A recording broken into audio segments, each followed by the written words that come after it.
கொழுக்கட்டைய வந்து இப்படி பண்ணி பார்க்கலாம், ட்ரை பண்ணலான்னு பண்ணேன். அதுக்கு நான் வந்து 1 டம்ளர் பச்சரிசிக்கு 1 ஸ்பூன் கடலைப்பருப்பு, துவரம்பருப்பு. சாதாரணமாக துவரம்பருப்பு போட்டு நம்ம பெசரி வச்சு உடச்சி தான் உப்புமா கொழுக்கட்டை பண்ணுவோம். அப்படி பண்ணாமல் இந்த அரிசி களைஞ்சிட்டு ஊற வச்சுருந்தேன். கொஞ்சோண்டு இந்த சேர்ந்துன்னு வரதுக்காண்டி கொஞ்சம் கடலைப்பருப்பும் துவரம்பருப்பும் அதோடு சேர்த்து மிளகா, கருவேப்பிலை, கொத்தமல்லி எல்லாம் போட்டு அரைச்சிட்டேன். பெருங்காயம் சேர்த்து 2 டம்ளர் தண்ணி விட்டு கொஞ்சம் கொரன்னு அரைச்சி எடுத்துன்ட்டேன். இனிப்பு சட்டியில் 4 ஸ்பூன் எண்ணெய் விட்டு கொஞ்சம் கடுகு, கருவேப்பிலை கிள்ளி போட்டு வேணும்னா பெருங்காயம் தூக்கலாம், வேணும்னா கொஞ்சோண்டு பெருங்காயம் போட்டுக்கலாம். இதில் வேறு சேர்த்துருக்கோம் இல்லையா, அதனால் பார்த்துன்னு சேர்த்துக்கோங்க. தாளிக்கிற மாதிரி கடுகு, அந்த உளுத்தம்பருப்பு, மிளகாவத்தெல்லாம் தாளிக்காமல் அதெல்லாம் இல்லாமல் வெறும் கடுகு மாத்திரம் தாளித்தா போகிறோம். கொழுக்கட்டை பண்ணும்போது நம்ம தேங்காய் துருவல் சேர்ப்போம் இல்லையா, அதேமாதிரி கொஞ்சம் தேங்காய் துருவலும் சேர்த்துனா நல்லா வாசனையாக இருக்கும்.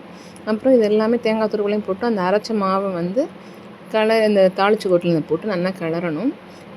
அதாவது அதனோட தண்ணியெல்லாம் ஈர்த்துண்டு கெட்டியாகிற வரைக்கும் கிளறிண்டே இருக்கணும். கிளறிட்டு ஒரு 5 நிமிஷம் மூடி வச்சுட்டேன்னா அந்த இதில் நல்லா வெந்துடும். ஆறின உடனே நம்ம அதை வந்து கொழுக்கட்டை மாதிரி பிடிச்சிக்கலாம்.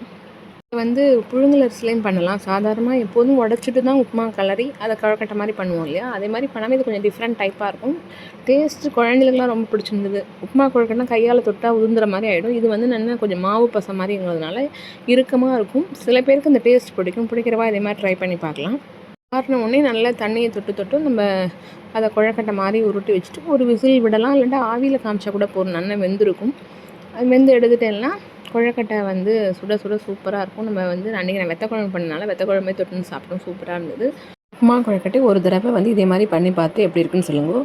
பிடிச்சிருந்தா லைக் பண்ணுங்க, மறக்காமல் சப்ஸ்கிரைப் பண்ணாதவா சப்ஸ்கிரைப் பண்ணுங்க. தேங்க்யூ ஃபார் வாட்சிங் மை சேனல்.